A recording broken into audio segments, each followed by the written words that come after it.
Like I said, it's been a minute since we talked. How are you feeling?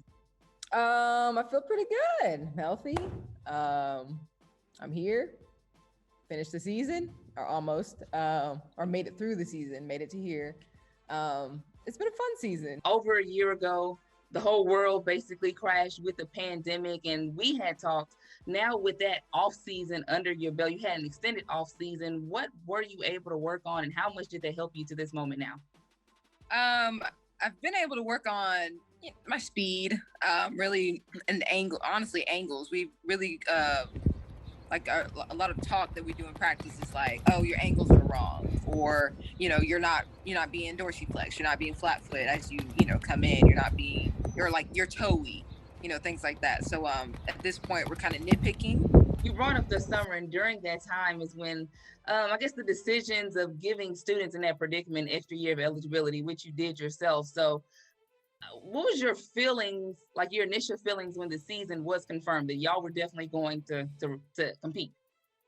Well, I did have a feeling that they would give us a year back, because everything was so abrupt. And I mean, like, immediately when everything happened, that was the big talk that that was going on, like the NCAA will be doing this. So I was worried about it for a minute, but they immediately got on it. So I was like, oh, we get a whole other year. That might be fun. I'm getting old, but but I was like, that would be fun.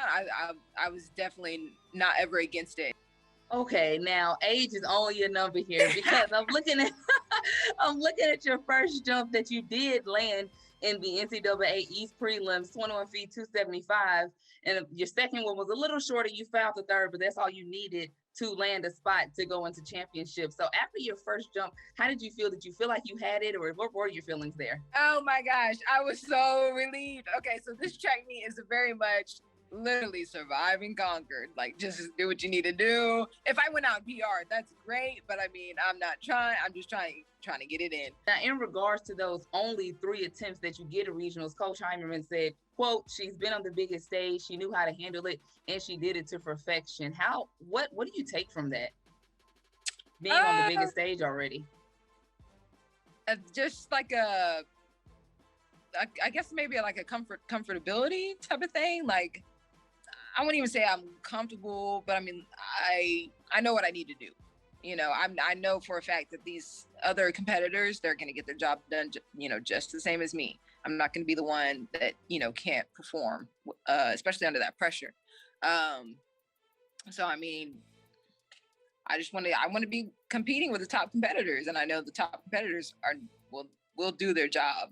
So I also want to do my job. So back in 2019, you set your own personal record. You also set a school record as well. I know, of course, the goal here is to win, but do you have anything else on that goal list before you end here?